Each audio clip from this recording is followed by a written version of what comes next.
جو شروع سے تفسیر آ رہی ہے وہی ہوگی، اس سے ہٹ کر تفسیر نہیں ہوگی۔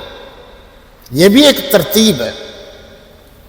میں نے عرض کیا تھا کہ سابقہ پیغمبروں کا دائرہ نبوت کی رینج وہ محدود تھی، اس جگہ سے اس جگہ تک نبی ہوگا۔ زمانہ محدود تھا کہ اس زمانے سے لے کر اس زمانے تک نبی ہوگا، لیکن یہ واحد نبی ہیں جناب رسالت مآب حضور تاجدار ختم نبوت صلی اللہ علیہ وسلم، کہ ان کا نبوت کا نہ دائرہ محدود ہے نہ زمانہ محدود ہے۔ جب سے تشریف لائے ہیں قیامت تک آپ کی نبوت، رسالت، امامت، معصومیت، ختم نبوت کا ڈنکا بجتا رہے گا۔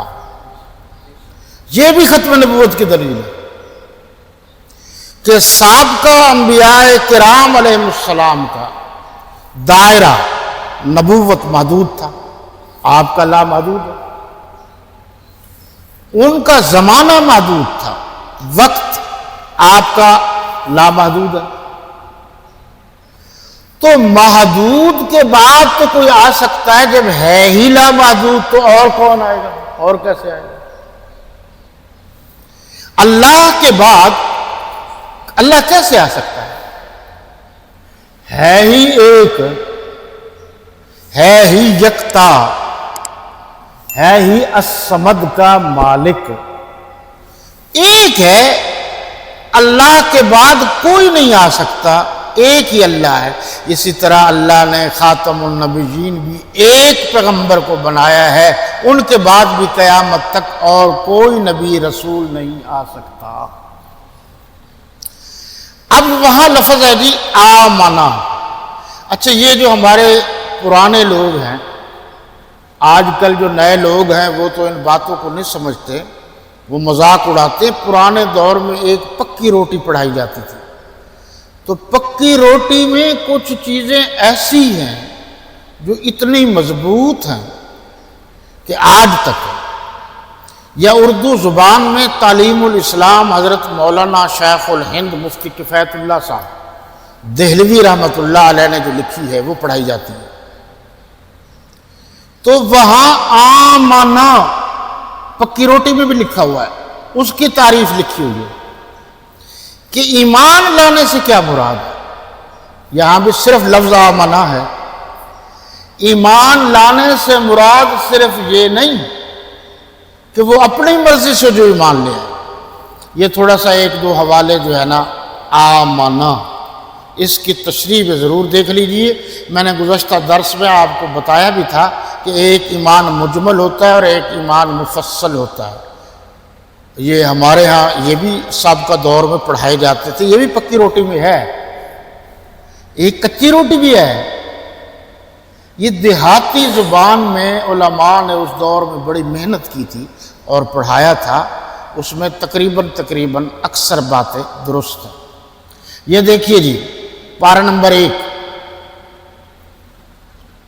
سورہ البقرہ آیت نمبر 41، آیت نمبر 41، صفحہ نمبر 11، صفحہ نمبر 11۔ وَآمِنُوا بِمَا أَنزَلْتُ مُصَدِّقًا لِمَا مَعَكُمْ وَلَا تَكُونُوا أَوَّلَ كَافِرٍ بِهِ وَلَا تَشْتَرُوا بِآيَاتِي ثَمَنًا قَلِيلًا وَإِيَّايَ فَاتَّقُونِ۔ اور جو کتاب ہم نے اپنے رسول محمد صلی اللہ علیہ وسلم پر نازل کی ہے، جو تمہاری کتاب تورات کو سچا کہتی ہے۔ قرآن نے سابقہ سماوی کتابوں کا انکار نہیں کیا، ان میں جو سچی باتیں لکھی ہوئی ہیں قرآن نے ان کی تائید کی ہے، اس پر ایمان لاؤ اور اس سے منکر اول نہ بنو، انکار نہیں کرنا، اور میری آیتوں میں تحریف کر کے ان کے بدلے تھوڑی سی قیمت یعنی دنیاوی منفعت فائدہ دینے والی چیزیں نہ حاصل کرو اور مجھ سے خوف رکھو۔ یہ بھی آمنو میں شامل ہے کہ سابقہ کتابوں پر ایمان لانا ہے۔ کہیں نے لکھا ہوا کہ آپ آسمان کی سے جو اللہ نے جیسے تورات، زبور، انجیل وغیرہ اور مصاحف ابراہیمی بھی ہے، ان پر ایمان لانا ہے، اور ان پر ایمان لانے کا مطلب یہ ہے کہ جو اس میں اللہ کی توحید کا ذکر ہے وہی حضور صلی اللہ علیہ وسلم نے بھی بتائی ہے، ان میں جو نبوت کا ذکر ہے وہ یہاں بھی بتایا گیا ہے۔ لہذا ایمان جب کہو گے کہ ہم ایمان لائے ہیں تو اس میں یہ بھی شامل ہے کہ ان پر بھی آپ ایمان لائیں۔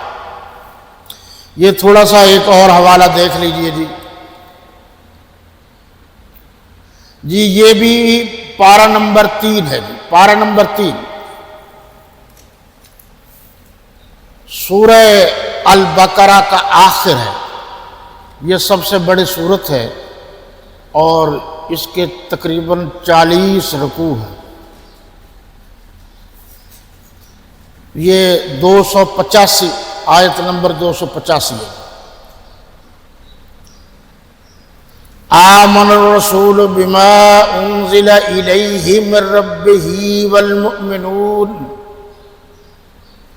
کل آمن باللہ وملائکتہ وکتبہ ورسلہ لا نفرق بین احد من رسلہ وقالوا سمعنا وَأَطَعْنَا غُفْرَانَكَ رَبَّنَا وَإِلَيْكَ الْمَصِيرُ۔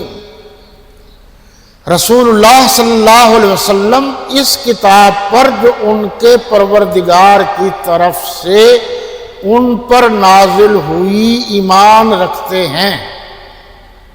یہ آمنہ کی ساری تفسیر آ رہی ہے، اور مومن بھی جو کتاب اللہ ہے اس پر اللہ کے رسول اور آپ کے ماننے والے ایمان رکھتے ہیں۔ سب اللہ پر اور اس کے فرشتوں پر، مزید تھوڑی سی تفسیر، سب اللہ پر اور اس کے فرشتوں پر اور اس کی کتابوں پر اور اس کے پیغمبروں پر ایمان رکھتے ہیں، اور کہتے ہیں کہ ہم اس کے پیغمبروں میں سے کسی میں کچھ فرق نہیں کرتے، اور وہ اللہ سے عرض کرتے ہیں کہ ہم نے تیرا حکم سنا اور قبول کیا، اے پروردگار ہم تیری بخشش مانگتے ہیں اور تیری ہی طرف لوٹ کر جانا ہے۔ دیکھو جی، یہاں بھی ایمان باللہ کی تشریح ہو گئی، اور یہ بھی ذہن میں رہے کہ ایک شخص، آپ نے کبھی گنے ہوں گے 7 چیزوں پر ایمان لانا ضروری ہے، یہ یاد رکھنا۔ یہ ایمان لانے کے لیے جو دروازہ ہے جس سے آپ داخل ہوں گے وہ ایک ہے، جسے آپ کلمہ شہادت کہہ سکتے ہیں، لیکن ایمان سے نکلنے کے لیے کئی دروازے۔ مثلا کسی نے ملائکہ کا انکار کر دیا تو وہ مسلمان نہیں رہے گا، یہ آپ کے سامنے۔ سابقہ کتابوں کا انکار کر دیا وہ بھی صاحب ایمان نہیں رہے گا۔ آخرت کا انکار کر دیا نہیں رہے گا۔ سابقہ پیغمبروں کا انکار کر دیا مسلمان نہیں رہے گا۔ اور مرنے کے بعد اٹھنے پر اس کا یقین نہ ہوا تو ایمان نہیں رہے گا۔ یعنی گویا ایمان کے لیے تو ایک دروازہ ہے ایمان لانے کے لیے، لیکن ایمان سے نکلنے کے لیے کئی دروازے، یہ ذہن میں رہے آپ۔ ایک اور مقام دیکھ لیجئے جی، القرآن یفسر بعضہ بعضا کتاب، یہ دیکھیے جی، یہ پارہ نمبر 6 ہے، پارہ نمبر 6 سورہ النساء، سورہ النساء صفحہ نمبر 129، صفحہ نمبر 129۔ ان الذین یکفرون باللہ ورسلہ ورسلہ ویریدون ان یفرقوا بین اللہ ورسلہ یقولون نؤمن ببعض ونکفر ببعض ویریدون ان یتخذوا بین ذلک سبیلا اولئک هم الکافرون حقا وَأَعْتَدْنَا لِلْكَافِرِينَ عَذَابًا مُهِينًا۔ جو لوگ اللہ سے اور اس کے پیغمبروں سے کفر کرتے ہیں، انکاری ہیں۔ اگر کوئی شخص کہے جی میں سابقہ سارے نبیوں کو مانتا ہوں، ایک پیغمبر حضرت عیسیٰ علیہ السلام کو نہیں مانتا، پھر کیا ہو؟ تو یہاں لکھ دیا گیا اور اس کے پیغمبروں سے کفر کرتے ہیں، انکار، اور اللہ اور اس کے پیغمبروں میں فرق کرنا چاہتے ہیں۔